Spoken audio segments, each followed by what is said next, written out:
ഇത് എറണാകുളം ജില്ലയിൽ ആലുവ എന്ന സ്ഥലത്ത് നിന്ന് തിരുവൈരാണിക്കുളം, കാലടി എന്ന സ്ഥലങ്ങളിലേക്ക് പോകുന്ന മെയിൻ ബസ് റൂട്ടാണ്. ഇവിടെ വളരെ അപകടമായ രീതിയിൽ വളർന്നു പന്തലിച്ച് നിൽക്കുന്ന വാഗ എന്ന ബലമില്ലാത്ത വൻ മരങ്ങളാണ് ഈ റോട്ടിൽ ഇപ്പോൾ ഭീഷണി ഉയർത്തുന്നത് എന്ന് നാട്ടുകാർ അറിയിക്കുന്നു.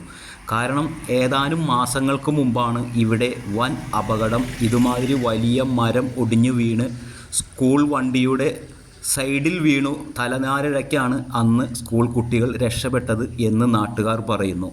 എന്നിട്ടും ഈ നിൽക്കുന്ന വൻ മരം, അതായത് യാതൊരുവിധ ബലവുമില്ലാത്ത വാഗ ഇനത്തിൽപ്പെട്ട സാധാരണ റോഡ് സൈഡുകളിൽ വെച്ച് പഠിപ്പിക്കാറുള്ള ഈ മരം വളർന്നു പന്തലിച്ച് വൻ പഴക്കമുള്ളതും ആയിട്ടും ഇതിൻ്റെ ഒരു കൊമ്പ് തന്നെ വണ്ണത്തിൽ തന്നെയാണ് ഇവിടെ റോഡിൻ്റെ വട്ടം കൂടി നിൽക്കുന്നത്.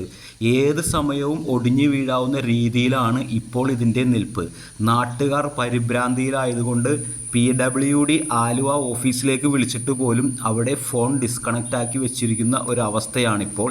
ഈ മഴയും ഓരോ പ്രളയ വാർത്തകളും വരുമ്പോൾ ഇവിടത്തുകാർ ഇതിനെ ഭയക്കുന്നു. കാരണം ഇതിൻ്റെ അടുത്തെത്തുമ്പോൾ ഈ വൻ വൃക്ഷത്തിൻ്റെ അടിയിലൂടെ വാഹനം പോകുമ്പോഴും ഒന്നില്ലെങ്കിൽ സ്പീഡിലും അല്ലെങ്കിൽ സൂക്ഷിച്ച് പയ്യ നോക്കി പോകും എന്നതാണ് ഇപ്പോൾ നാട്ടുകാരുടെ ഒരു അവസ്ഥ.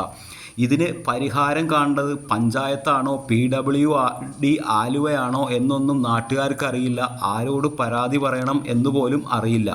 ഇവിടുത്തെ സാധാരണ പഞ്ചായത്ത് മെമ്പറോ പഞ്ചായത്ത് പ്രസിഡൻറ്റോ ഒന്നും നാട്ടുകാരുടെ ഈ ദുരിതം കണ്ട ഭാവം വയ്ക്കുന്നില്ല എന്നതാണ് ആക്ഷേപം. കാരണം ഇത്രയും വലിയ ഒരു മരം, ഇതുപോലെ സ്കൂൾ കുട്ടികൾ, അനവധി സ്കൂൾ ബസ്സുകളും അനവധി പ്രൈവറ്റ് ബസ്സുകളും ബസ് റൂട്ടും ഉള്ള ഒരു റോഡാണ് ഇപ്പോൾ നിങ്ങൾ ഈ കാണുന്നത്. ഇതിനോടനുബന്ധിച്ചിരിക്കുന്ന കൂറ്റൻ മരം, വാഗ ഇനത്തിൽപ്പെട്ട കൂറ്റൻ മരമാണിത്. ഇതിൻ്റെ കൂറ്റൻ കൊമ്പുകൾ റോഡിനോട് വട്ടം നിൽക്കുന്ന ഒരു കാഴ്ചയാണ്. ഇത് ഏതെങ്കിലും വാഹനത്തിൻ്റെ മുകളിലാണ് ഒടിഞ്ഞു വീഴുന്നത് എങ്കിൽ അപകടം ഉറപ്പാണെന്നിരിക്കെ എന്തുകൊണ്ട് ഒരു മുൻകരുതൽ എന്ന രീതിയിൽ ഈ ഒരു മരം വെട്ടിക്കളയുന്നില്ല എന്ന് നാട്ടുകാർ ചോദിക്കുന്നു. ആലുവ PWD ഓഫീസിലേക്ക് പലതവണ വിളിച്ചിട്ടും ഫോൺ ഡിസ്കണക്റ്റ് ആണെന്ന് നാട്ടുകാർ പറയുന്നു. അതിനോടനുബന്ധിച്ച് ഈ മരം എത്രയും പെട്ടെന്ന് മുറിച്ചു മാറ്റണമെന്നും ആണ് ഇപ്പോൾ നിലവിൽ നാട്ടുകാരുടെ ആവശ്യം. ഇത് ആരോട് പരാതി പറയണം എന്നറിയാതെ നിൽക്കുകയാണ്. കാരണം ഈ റോഡിൽ തന്നെ ഒരു വർഷത്തിനിടയ്ക്ക് 3-4 പ്രാവശ്യം വൻ മരങ്ങൾ വീണ് വൻ ബ്ലോക്കും തലനാരിടയ്ക്ക് അപകടം ഒഴിവാകുകയും ചെയ്ത ഒരു മുൻ അനുഭവം ഇവിടെ നാട്ടുകാർക്കുണ്ട്.